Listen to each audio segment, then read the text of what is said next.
ஒரு குழந்தை உருவாக்கி பெற்றெடுப்பதுங்கிறது மிகப்பெரிய ப்ராசஸ். அதுல எவ்வளவு அந்த காலத்துல ஒவ்வொரு வேதங்களும் புராணங்களும் எவ்வளவு விஷயங்களை சொல்லி வச்சிருக்கு தெரியுமா? நம்முடைய கர்மவினைகளை பேஸ் பண்ணி தான் ஒரு குழந்தை பிறக்குது அப்படின்னா, தந்தைக்குன்னு சில கடமைகளை நம்முடைய வேதங்கள் சொல்லுது. என்ன பண்ணணும்? ஒரு தந்தை நாகர்கோயில் RS ஹாஸ்பிட்டல்ல ஒரு குழந்தை பிறக்குது அப்படின்னா தந்தைக்கு சில கடமைகளை சொல்லி வச்சிருக்க நம்முடைய வேதங்கள். ஒரு குழந்தை பிறந்த அந்த கணம், குழந்தை பிறந்த அந்த கணம் ஒரு தகப்பன் எள்ளு, தங்கம், ஆடை இந்த மூணும் உடனே தானம் பண்ணணும். என்னெல்லாம் பண்ணணும்? எள்ளு, தங்கம், வஸ்திரம் இந்த மூணும் தானம் பண்ணணும். தங்கம் கொடுக்க முடியுமா? தங்கம் கொடுக்க முடியுமா? ஆனா ஒரு துளியேனும் தங்கம், எள்ளும் ஒரு துளியேனும் தங்கம், 1 கிராமோ 1/2 கிராமோ ஒரு தங்கமோ ஒரு வஸ்திரமோ ஏதோ ஒரு பாவத்துக்கு, இந்த RS ஹாஸ்பிட்டல் தியேட்டருக்கு வெளியே நிக்கிற ஒரு பாவத்துக்கு இது அந்த நேரம் தானமா கொடுத்தால், உன் குழந்தை பிறக்கின்ற அந்த கணம் அதை தானமாக கொடுத்தால் அந்த குழந்தை வளர்ந்து வரும்போது வேற லெவல்ல வரும்னு வேதம் சொல்லுது. ஆனா இப்போ அது யாருக்கு தாப வெளியே நிறைய வாங்க முடியுமான்னு பார்ப்பான். ஏதாவது டாக்டர்கிட்ட இருந்தா 1 கிராம் கிடைச்சா கொள்ளலாம். டாக்டர் 1 கிராம் தங்கமும் தந்து புள்ள பத்தது கொஞ்சம் எள்ளும் 10 கிலோ அரிசியும் தந்தா கொள்ளான்னு. இதை தானம் பண்ணணுமா?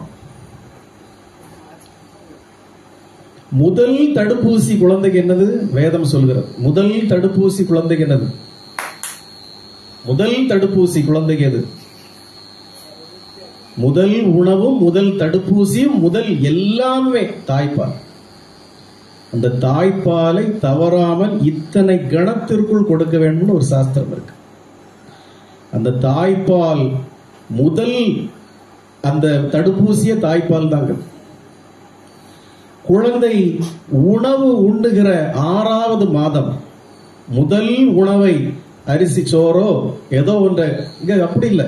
இங்க ஒரு தாத்தா குடிகாரன் தான் நான் வருவான், கொஞ்சம் குழஞ்சு 1000 வேலை திங்க இந்த சோறு கொடுக்குறீங்க. இறைச்சியெல்லாம் 6ஆம் மாசம் இறைச்சி கொடுக்குற குரூப் எல்லாம் இருக்கு, மீனை பிச்சு கொடுக்குற குரூப் இருக்கு. அது குழந்தை அப்படிய திண்டி எரிப்ப தின்னு கண்ட கர்மத்தையும் வாயில ஊத்தி விட்டுற குடும்பம் இருக்கு. முதல் தாய்ப்பால் கொடுக்கும் போது அது அனைத்து விதமான மருத்துவ உதவிகள் அது உடம்புக்கு செய்யும். தாய்ப்பால் 6 மாதத்திற்கு பிறகு நீங்கள் தாய்ப்பால் கொடுத்தால் அது எக்ஸ்ட்ரா சப்ளிமெண்ட்ங்கிறது வேதம். அது 6 மாதத்துக்கு தான் தேவை. 6 மாதத்துக்கு பிறகு நீங்கள் கொடுத்தால் அது எக்ஸ்ட்ரா சப்ளிமெண்ட். முதல் உணவை உங்கள் குழந்தைக்கு எப்படி கொடுக்கணுமாம்னா, முதல் சோறு கண்டமட்டலாம் ஊட்டக்கூடாது குழந்தைக்கு. தவறான கலாச்சாரத்துல போறோம். ஒரு கோவில்ல கொண்டு போய் தாயார் சந்நிதியில வச்சு தங்க நாணயத்தாலோ இல்ல தங்க மோதிரத்தாலோ 2 பருக்கைகளை வாயில் ஊட்ட வேண்டும். ஒரு சின்ன தங்க நாணயத்திலோ இல்ல தங்க மோதிரத்தையோ கலத்தி அதுல 2 அன்னத்தை வச்சு அதை முதல்ல அப்படிதான் ஊட்டணும் குழந்தைக்கு.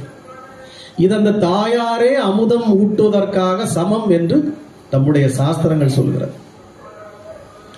நிச்சயமாக 5 வயதில் தான் அந்த குழந்தையை கல்வி நிலையத்திற்கு அனுப்ப வேண்டும். பிஃபோர் தட் அதை அனுப்பவே கூடாது.